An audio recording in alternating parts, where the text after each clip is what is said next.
Ok, c'est parti, exercice bac sur une étude de fonction avec du logarithme. Avec du logarithme, pas d'exponentiel. Je connais pas l'exercice, encore une fois, je le découvre avec toi. On a deux parties dans cet exercice. Une première partie, on va probablement utiliser le graphique. Une deuxième partie où ce sera plus une étude analytique avec des limites, etc. Bon, on va voir ce que ça donne. Alors bien sûr, essaye de faire l'exercice par toi-même. Tu mets la vidéo sur pause, tu essayes tout seul, tu te corriges avec ma correction. Tu regardes si tu as bon ou si tu n'as pas bon et tu essaies de comprendre au cas où tu n'as pas bon. Ensuite, oui, si la vidéo te plaît, partage, diffuse autour de toi. Comme d'habitude, abonne-toi à ma chaîne si tu n'es toujours pas abonné, c'est important. Comme ça, tu participes à faire connaître mon travail. Et en même temps, tu es notifié chaque fois que je sors une vidéo, comme j'en sors beaucoup. Et voilà, on démarre, c'est parti. Partie 1. Le graphique ci-dessous donne la représentation dans un repère orthonormé de la fonction définie par ln de x moins 1 sur x. Ok. Déterminer par le calcul l'unique solution alpha de l'équation f de x égale 0. Bon, là, ils te disent déterminer par le calcul. Donc, il n'y a pas à chercher. On va faire le calcul. Donc, partie 1, question 1, f de x égale 0. On va résoudre l'équation à la main. Donc, f de x, je remplace par 2 ln de x moins 1 sur x égale 0. Comme le quotient est nul, c'est équivalent à dire que le numérateur est nul. Donc, 2 ln de x moins 1 égale 0. J'isole ln de x. D'abord, j'isole 2 ln de x. Je divise par 2. J'isole ln de x égale 1,5. Ensuite, j'utilise la fonction exponentielle pour aller chercher mon x. Donc, exponentielle ln de x à gauche. Et à droite, du coup, aussi exponentielle 1,5. Tiens, petite parenthèse. Puissance 1,5, x puissance 1,5. C'est la même chose que racine carrée de x. Donc là, à droite, tu vois, on va avoir racine carrée de e. Ok. Et puis à gauche, j'ai quoi? À gauche, j'ai x tout court. Donc x égale racine carrée de e. C'est l'unique solution. C'est bon? Racine carrée de e, ça me fait tomber ici, là. En fait, graphiquement, c'est la valeur de x pour laquelle la fonction s'annule. Donc là, en fait, tu as racine carrée de e en abscisse. On va regarder si racine carrée de e, ça est bien entre 1 et 2. Donc e, c'est 2,718. Racine carrée de e1. Ouais, 1,6. C'est ça, c'est cohérent. Ok, on donnera la valeur exacte. Ah bah tiens, il demande la valeur exacte de alpha ainsi que la valeur arrondie au centième. Du coup, c'est alpha qui vaut racine carrée de e. Et puis arrondi au centième, ça fait 1, j'ai dit quoi? 6. Et après il y a un 5. Enfin il y a un 4 et un 8, donc ça fait environ 1,65. C'est bon? Allez, hop, c'est fait. Question 1, check. Question 2, préciser par lecture graphique le signe de f de x sur l'intervalle 0 plus l'infini. Je vais juste regarder comment se positionne la courbe de la fonction f par rapport à l'axe des abscisses. Donc la fonction est définie sur 0 plus l'infini. Au fait, pourquoi? Bah parce que ln de x lui-même est défini sur 0 plus l'infini. 0 exclu. Ok. Donc de 0 jusqu'à racine carrée de e, f est négative. Et de racine carrée de e jusqu'à plus l'infini, f est positive. Par lecture graphique, je le conclus tel quel. Petit 2, par lecture graphique. J'écris ça en fait pour introduire la réponse à ma question. Comme ça, le prof sait ce que tu fais. Il n'est pas surpris que tu balances un tableau comme ça direct. Tac, tac. Voilà. Donc racine carrée de e, on est sur 0 plus l'infini. On peut balancer une double barre, valeur interdite. Signe de f de x. Alors on me demande le signe d'une fonction. Tu sais, souvent je te parle de quoi? Je te parle d'anticiper dans tes exercices les questions qu'on peut être amené à te poser. Là j'ai vu que c'était un exercice en deux parties. Je ne connais pas l'exo encore une fois. Je m'attends à retrouver la fonction f plus loin dans l'exercice et à devoir utiliser son signe que j'aurais déterminé graphiquement dans la question 2 de la partie 1. Alors peut-être ce ne sera pas le cas, mais peut-être ce sera le cas. Et si ce sera le cas, je t'ai dit, c'est maintenant que je m'y attends dans ma tête. Je te montre comment moi je raisonnerais sur un exercice si c'est moi qui faisais mon bac là. Comme ça, tu peux avoir une idée de comment on fait, comment ça se passe dans ma tête. Alors, partie 2. On va aller sur une autre page. Tu vois, je vais regarder rapidement. Est-ce qu'à un moment donné, je vais utiliser le signe? Ouais, tu vois, ici. Bah voilà, c'est ça. À un moment donné, je vais dériver la fonction g de cette partie 2 et elle sera égale à f. Et f, je connais son signe puisque je viens de le déterminer. Donc, je pourrais déduire le signe de g' et les variations de g. T'as vu? En fait, voilà. En fait, c'est juste pour te dire, plus tu anticipes les questions qui vont venir au fur et à mesure de l'énoncé, plus tu vas être à l'aise à faire ton exercice et tu vas le déboîter l'exercice. Parce qu'il n'y a aucune surprise. Tu vois? Il faut éliminer les surprises. Allez, on y va. Donc, g de x, elle est ici. Je vais réécrire la fonction comme d'hab. J'aime bien écrire pour m'approprier les trucs. G de x égale ln de x au carré. Ça, c'est une fonction composée. Moins ln de x. On pourrait factoriser par ln de x. Je ne sais pas s'ils vont nous faire cette transformation d'écriture, on va voir. J'ai presque envie de la faire de façon automatique. Déterminer la limite de g en 0. Alors, limite de g en 0, je sais que ln de x en 0, ça fait moins l'infini au carré, ça va faire plus l'infini, moins l'infini, ça va faire plus l'infini, donc il n'y a pas de forme indéterminée. Donc, pour la limite en 0, j'y vais direct, je me lance dans le truc. Limite en 0. Tu vois, pareil, pour les limites, ce que je fais en général, c'est que je regarde rapidement de tête comment ça se comporte. Si c'est une FI, je transforme l'écriture tout de suite. Et je vais pas utiliser celle-là si c'est pour me retrouver dans une impasse, tu vois. Limite de ln de x. Quand x tend vers 0 plus, du coup, c'est moins l'infini. Ça, c'est du court. Ça, ln de x, on va l'appeler grand x. Voilà, grand x tend vers moins l'infini. Ça, c'est moi qui le fais, mon grand X avec une flèche. On te demande pas de faire comme ça en classe ou sur ta copie. C'est juste que là, je veux rendre les choses plus claires pour toi. La limite de grand X carré, quand grand X tend vers moins l'infini, c'est plus l'infini. Donc ici, par composition, la limite de ln de X, le tout au carré, en 0 plus, ça fait plus l'infini. La limite de moins ln de X, quand X tend vers 0 plus, ça fait plus l'infini, ok? Ln de x moins l'infini, moins ln de x plus l'infini. Donc là, quand tu vas faire la somme, voilà, somme des limites, la limite de g de x, quand x tend vers 0, ça nous donne plus l'infini, ok?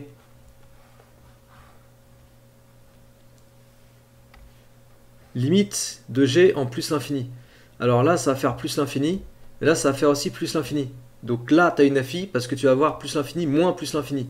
Forme indéterminée, comme je te disais précédemment, je ne me lance pas dans le truc sans transformer l'écriture.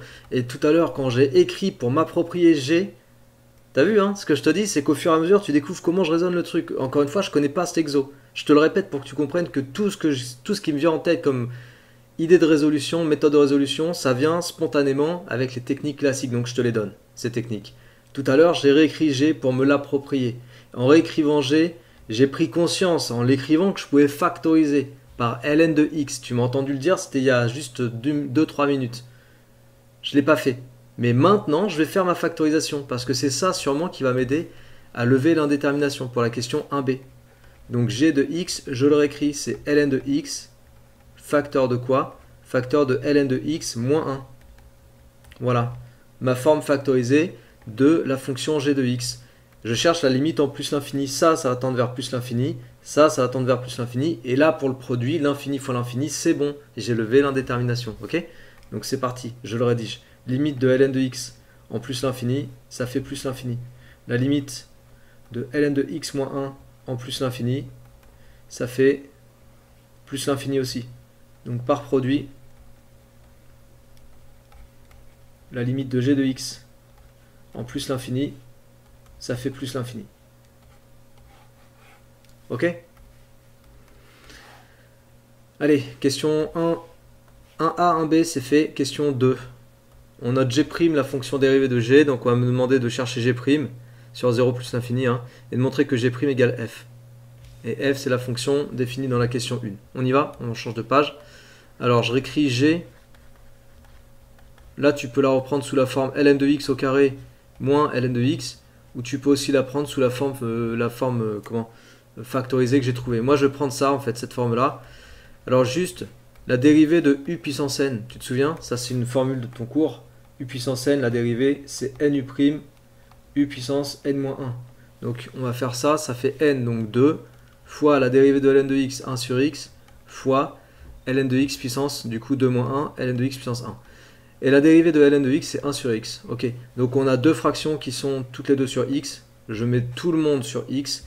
Et au numérateur de la première, j'ai 2 ln de x. Au numérateur de la deuxième, j'ai 1. 2 ln de x moins 1, c'est bien. 2 ln de x moins 1 sur f, sur x. Voilà, 2 ln de x moins 1 sur x, c'est bien la fonction f. Ok? Voilà. Parfait. Et je m'attendais à trouver f, on en a parlé tout à l'heure. Dresser le tableau de variation de g sur 0 plus l'infini. On fera figurer dans ce tableau les limites en 0 et en plus l'infini, ainsi que la valeur du minimum de g sur 0 plus l'infini. Donc pour ce qui est de la limite, le signe de f, je vais écrire ça. Le signe de f, c'est la question 3 je crois, a été établi. Le signe de f a été établi à la question 2 de la partie 1. C'était négatif puis positif, et ça a changé de signe, si tu te souviens bien, en racine carrée de E, qui était la solution de l'équation qu'on a résolue au tout début de l'exo. Tu vois, le fait de se souvenir, de se remémorer l'exercice au fur et à mesure qu'on avance dedans, c'est pourquoi ça? C'est pour toujours garder en tête du contexte, le contexte général. Faut jamais perdre de vue l'ensemble des choses que tu fais et l'ensemble des questions que tu résous au fur et à mesure. Faut que tu aies tout ça dans ta tête petit à petit quand tu avances dans l'exo. Plus tu as tes outils de mémorisation, de visualisation du contexte avec toi, et plus tu vas progresser de façon à l'aise dans l'exercice. Et plus tu vas déchirer ton exercice. Donc le signe de F'. Non, le signe de F. On avait dit négatif. Et là, tu vois, je me souviens même de la forme de la courbe. J'ai le graphique encore en tête. J'ai pas besoin de retourner le voir dans l'énoncé. Ok? C'était négatif puis positif. Et ça changeait de signe en racine carrée de E. Du coup, j'ai prime. Négatif, positif. Et variation de G. Décroissant, croissant. J'ai bien un minimum qui est atteint en x égale racine carrée de E. Et les limites, on avait trouvé plus l'infini ici. Je crois qu'on a trouvé plus l'infini pour les deux en fait. C'est ça? Plus l'infini en 0 plus. Et puis plus l'infini en plus l'infini. Ouais. Voilà. Et le minimum, G de racine carrée de E. Tu veux qu'on aille calculer le minimum? On peut, hein? On va le faire. On va le faire là. Alors, G de racine carrée de E, c'est la même chose que G de E puissance 1 demi. Je t'ai dit tout à l'heure au début que racine carrée de E, c'était E puissance 1 demi. Donc ça me fait ln de E puissance 1 demi, le tout au carré, moins ln de E puissance 1 demi. Ok? Alors ln de E puissance 1 demi, ça fait 1 demi. 1 demi au carré du coup. Et là, ça fait 1 demi. Donc ça nous fait 1 quart moins 1 demi. 1 quart moins 2 quarts, ça fait moins 1 quart. C'est bon? Voilà, le minimum moins 0,25. Ah, regarde. J'ai même pas fait exprès de tomber là-dessus. Tout de suite, je trouve moins 0,25 et tout de suite mon cerveau il va aller chercher à confirmer ce résultat dans l'exercice. Et là, c'était sous mes yeux. J'ai pas fait exprès. Le machin il tombe là, sous mes yeux. M supérieur à moins 0,25. Donc là, je confirme que tout ce qu'on vient de faire, c'est correct. Et la question 4, je suis pas étonné qu'il me parle d'un moins 0,25. C'est la valeur de mon minimum. C'est cool de faire des exos comme ça où je connais pas l'exo parce que je peux te montrer en temps réel comment ça se passe dans le cerveau. Démontrer que pour tout nombre réel m supérieur strictement à moins 0,25, g de x égale m admet exactement deux solutions. Et déterminer par le calcul les deux solutions de g de x égale 0. Ça ressemble à quoi? Ça ressemble à du TVI. Pour la question 4 et pour la question 5, c'est une résolution directe. C'est bon, je vois la résolution. Donc on va travailler avec le tableau. Mais je me remets sur une page. Nouvelle page, hop. Voilà. Ok, c'est cool. Donc, question 4. M supérieur strictement à moins 0,25. Donc M strictement supérieur à moins 1 quart. D'accord? M est un réel strictement supérieur à moins 1 quart. Sur l'intervalle,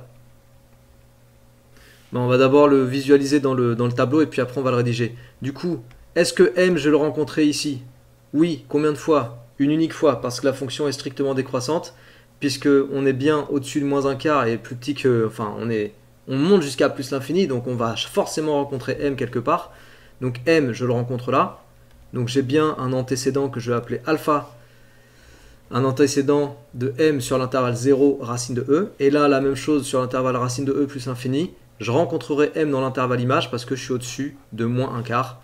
Donc M, je vais le rencontrer une deuxième fois ici pour un unique antécédent alpha. Et maintenant, ça, je vais le rédiger. Donc sur l'intervalle 0, 0 exclu, hein, toujours attention, 0 racine de E, G est continu est strictement décroissante de plus m est une valeur intermédiaire, ça je te le dis, appartient, j'aime bien le formuler par est une valeur intermédiaire pour faire le lien avec le théorème des valeurs intermédiaires. M est une valeur intermédiaire dans l'intervalle. Alors c'est quoi l'intervalle? C'est g de racine de e qui vaut moins 0,25, point virgule. Et là, j'ai pas envie d'écrire le plus l'infini qui est là, j'ai envie d'écrire limite, j'aime bien écrire sous cette forme-là, limite de g quand x tend vers 0 plus. Voilà. G, m, pardon, est bien entre ça et ça. Tu vois? Ok? Il est bien dans cet intervalle qui est l'intervalle des images. Pour la deuxième rédaction, j'irai un peu plus vite. Là, c'est juste pour qu'on soit bien d'accord sur la rédaction que je te propose pour sortir le TVI. Bon, après, chaque prof a sa rédac, hein, moi c'est celle-là que j'utilise. D'après le corollaire du TVI, tu peux aussi dire d'après le théorème de la bijection. D'après le corollaire du TVI, l'équation g de x égale m admet une unique solution alpha dans l'intervalle 0 racine carrée de e. Ensuite, on fait la même chose sur l'intervalle racine carrée de e plus l'infini. On rédige pareil pour dire qu'il y a une unique solution bêta. Donc sur racine de e plus l'infini, je vais reprendre g continue, mais cette fois-ci ce sera strictement croissante. Voilà, strictement croissante. De plus, ouais, je vais copier le texte. Hein.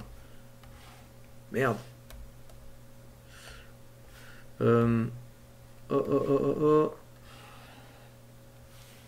Tac. Ok. De plus, m appartient. Alors là, l'intervalle, c'est la même chose presque à petite différence près que l'intervalle des images, c'est x limite de g quand x tend vers plus l'infini. M est bien compris dans l'intervalle des images. Donc d'après le corollaire de TVI, l'unique solution, on l'appelle bêta. Et elle est dans l'intervalle racine de e plus l'infini. Voilà. Donc finalement, si je dézoome un peu, ok, j'ai une solution alpha dans l'intervalle, j'ai une unique solution alpha dans l'intervalle 0 racine de e, une unique solution bêta dans l'intervalle racine de e plus l'infini. Donc en conclusion, j'ai deux solutions alpha et bêta sur 0 plus l'infini. Ok, deux solutions à g de x égale m, bien sûr. C'est bon? Question 5. Et on termine l'exercice. Pas mal cet exo. Il est sympa, j'aime bien. J'aime bien parce qu'il y a à la fois du TVI, mais aussi la résolution d'équations. Et là, en l'occurrence, pour la question 5, il faut résoudre l'équation en utilisant la forme factorisée à laquelle on avait pensé au tout début. Tu te souviens quand je me suis approprié l'écriture de la fonction, que je t'avais dit, tiens, on pourrait factoriser. Bah là encore, tout à l'heure, on s'est servi de la factorisation pour lever une FI. Et là, on va se servir de la factorisation pour résoudre ça. G de x égale 0. Alors, g de x égale 0, je pars d'ici, question 5. G de x égale 0, ça fait ln de x au carré moins ln de x égale 0. Je factorise par ln de x, ça fait ln de x facteur de ln de x moins 1 égale 0. Je me ramène à une équation produit nul, EPN, j'écris équation produit nul, l'un des facteurs est nul. Ça fait soit ln de x égale 0, soit ln de x moins 1 égale 0. Et après, ça me fait résoudre deux petites équations avec du ln. Bon, là, ça fait directement x égale 1. Ça fait, si tu veux passer avec l'exponentielle, si tu veux faire ça propre avec l'exponentielle, tu fais exponentielle de ln de x égale exponentielle 0. Et ça fait donc x égale 1. Et là, ça te fait ln de x égale 1. Ça te fait exponentielle ln de x égale exponentielle 1. Et ça te fait x égale exponentielle 1. Voilà, deux solutions. Et tu peux conclure sur une question comme ça, tu peux conclure avec l'intervalle solution. C'est important. C'est un petit peu comme de mettre la cerise sur le gâteau, tu vois. Les profs, ils aiment pas quand tu oublies l'intervalle solution sur une équation. Voilà, c'est tout pour cet exo, ça t'a plu? Bah dis-le moi en commentaire, partage, diffuse, surtout c'est important. Abonne-toi, c'est encore plus important à ma chaîne. Travaille beaucoup, ça aussi c'est très important. Motive-toi, n'oublie jamais de te motiver. Tu as des projets, alors vas-y à fond pour accomplir tes projets. C'est comme ça que ça se passe, c'est comme ça qu'on y arrive. C'est pas en apprenant par cœur, tu auras bien compris. Sur ce, travaille bien, motive-toi bien et à la prochaine. Ciao!